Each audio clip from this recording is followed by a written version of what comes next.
When we drove from the airport into Cairo that night, moments after Mubarak had stepped down, it was unbelievable. It was like unleashing a champagne cork on Egypt.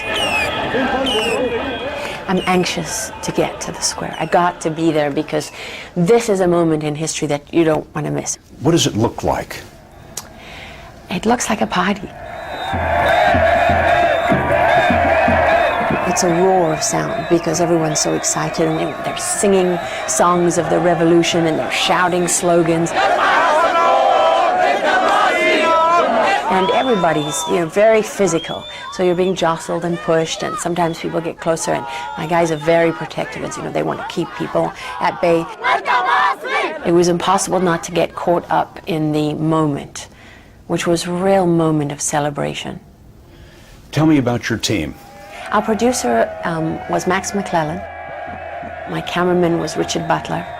Baha works for us. We had a local fixer, Baha, whose job was to bridge the divide for us as foreigners. We had 2 Egyptian drivers with us who were purely there to act as security and bodyguards. And then we had a security person, Ray, who's done security all over the world. This is what these people have been waiting for. They came here day after day. This is about freedom. She reported without a hint of trouble for more than an hour. And what happened then? Our camera battery went down. And we had to stop for a moment, and suddenly Baha looks at me and says, "We've got to get out of here." Baha is not happy here. He's Egyptian, he speaks Arabic, and he can hear what the crowd is saying. Yes. He understands what no one else in the crew understands. That's right. I was told later that they were saying, "Let's take her pants off." And it's like suddenly, before I even know what's happening, I feel hands grabbing my breasts, grabbing my crutch, grabbing me from behind.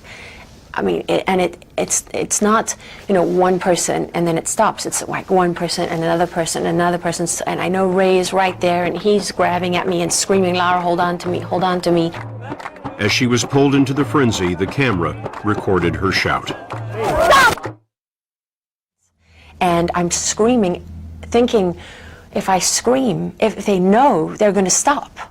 Someone's going to stop them, or they're going to stop themselves because this is wrong. And it was the opposite. The more I screamed, it turned them into a frenzy. Someone in the crowd shouted that she was an Israeli, a Jew. Neither is true, but to the mob it was a match to gasoline. The savage assault turned into a murderous fury. I have one arm on Ray. I've lost the fixer, I've lost the drivers, I've lost everybody except him. And I feel them tearing at my clothing. I think my sweater was torn off completely. My shirt was around my neck. I felt the moment that my bra tore. They tore the metal clips of my bra. They tore those open.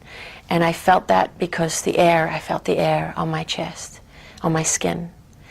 And I felt them tear out. They literally just tore my pants to shreds. And then I felt my underwear go. And I remember looking up, when my clothes gave way, I remember looking up and seeing them taking pictures with their cell phones, the flashes of their cell phone cameras. Ray reported that he found himself with the sleeve of your jacket in his hand. It had been completely ripped from the rest of the jacket. I felt at that moment that Ray was my only hope of survival. He was looking at me and I could see his face, and we had a sea of people between us, obviously tearing at both of us, beating us. I didn't even know that they were beating me with flagpoles and sticks and things, because I couldn't even feel that, because I think of the sexual assault was all I could feel, was their hands raping me over and over and over again. Raping you with their hands? Yeah. Non-stop? No, from the front, from the back. And I didn't know if I could hold on to Ray. I'm holding on to him. I didn't want to let go of him. I thought I was going to die if I lost hold of him. But in that moment, Ray, a former Special Forces soldier, was torn away. When I lost Ray, I thought that was the end. It was like all the adrenaline left my body. Because I knew in his face, when he lost me, he thought I was going to die. They were tearing my body in every direction at this point, tearing my muscles. And they were trying to tear off chunks of my scalp. They had my head in different directions. Pulling at your hair. Oh yeah, and not trying to pull out my hair, holding big wads of it, literally trying to tear my scalp off my skull. And I thought, when I thought I'm going to die here, and my next thought was, I can't believe I just let them kill me. That was as much fight as I had, that I just gave in, and I gave up on my children so easily. How could you do that? Your daughter and your son are 1 and 2 years old.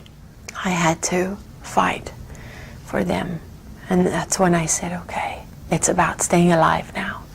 I have to just surrender to the sexual assault. What more can they do now? They're inside you, everywhere. So the only thing left to fight for was my life. It was a fight she endured about 25 minutes. There was no doubt in my mind that I was in the process of dying. I thought, not only am I going to die here, but it's going to be just a torturous death that's going to go on forever and ever and ever. Laura was dragged along by the mob until they were stopped by a fence.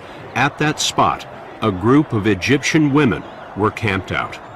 And I almost fell into the lap of this woman on the ground who was head to toe in black. Just her eyes, I remember, just her eyes I could see. Wearing a chador. Yes. And she put her arms around me. And oh my God, I can't tell you what that moment was like for me. I wasn't safe yet, because the mob was still trying to get at me. But now it wasn't just about me anymore. It was about their women. And that was what saved me, I think. The women kind of closed ranks around me, and I remember 1 or 2, maybe 3 men standing with them, and the women were throwing water on the crowd, and they were pouring water over me because I couldn't breathe, you know, I was rasping. By this time, her team had convinced a group of soldiers to go in after her. Finally, some soldiers fought their way through the crowd with batons, beating the mob back. And that was the moment I thought, I have a chance to get out of here alive. And I grabbed the first soldier and I did not let him go. Boy, I was not letting go of him. And I'm screaming and hysterical. I'm like a wild thing at this point. I mean, you imagine my hair is everywhere because they've tried to tear my scalp to pieces. My clothes are shredded. I'm filthy black with dirt from going down into the filth. The soldiers took you out of there? That one soldier that I was holding on to, he threw me over his back. And they still had to beat the mob back to get through it, back to the tank where they had more soldiers. What happened in that moment when you first were reunited with the rest of the crew? I remember Max going down on his knees in front of me, and he said, I'm so sorry. I'm so sorry. By the time producer Max McClellan saw Laura, she was in the arms of one of the drivers, dangling as if her legs were broken. She looked like a rag doll. She looked completely limp. She looked like someone who was physically, emotionally, and mentally spent, overwhelmed. The soldiers drove Laura and her 60 Minutes team back to their hotel, where a doctor examined her. She was basically sore everywhere, head to toe. It was like she had been through some sort of grinder. The next morning, Max and Laura flew back to the U.S. When you landed in Washington, you didn't go home. You went straight to the hospital. And I stayed there for 4 days, which was hard. My muscles were so unbelievably sore because they were literally stretched from the mob trying to tear my limbs off my body. My joints, every joint in my body was distended. And then the more intimate injuries, the tearing inside, and the mark of their hands, their fingers, all over my body. Cuts and everything you could imagine, but no broken bones. Tell me about that moment when you saw your children again. I felt like I'd been given a second chance that I didn't deserve. And because I did that to them, I came so close to leaving them, to abandoning them. Do you feel like you're healing now? Oh, definitely. I'm so much stronger. That night, her attackers faded away into the crowd. It's not likely anyone involved will be brought to justice. We may never know with certainty whether the regime was targeting a reporter or whether it was simply and savagely a criminal mob. It is true that in Egypt in particular, sexual harassment and violence are common.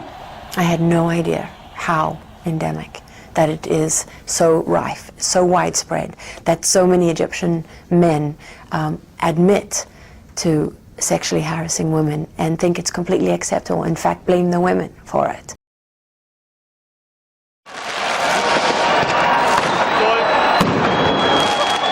Die Bilder zeigen die ausufernde Silvesternacht am Kölner Hauptbahnhof. Zum Jahreswechsel war es dort zu schockierenden Szenen gekommen.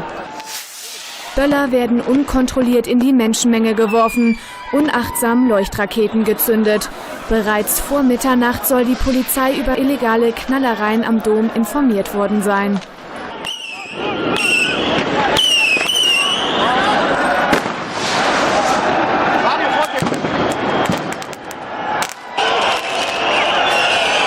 Laut den Behörden gab es zudem mehrere Diebstähle und Übergriffe auf Frauen von offenbar organisierten Banden.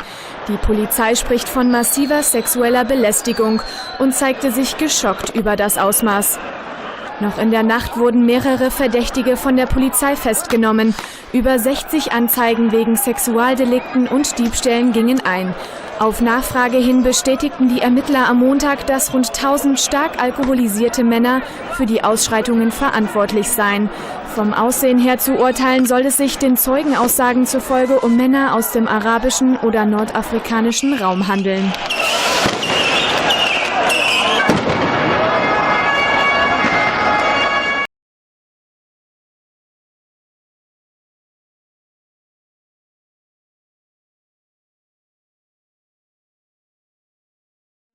Aber man konnte halt nichts machen. Die haben uns von allen Seiten angegriffen. She says dozens of men surrounded her and her female friends, touching them everywhere and stealing her cell phone and another woman's wallet.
Frank obviously has a bit of skin in the game here, so welcome to the show, Frank.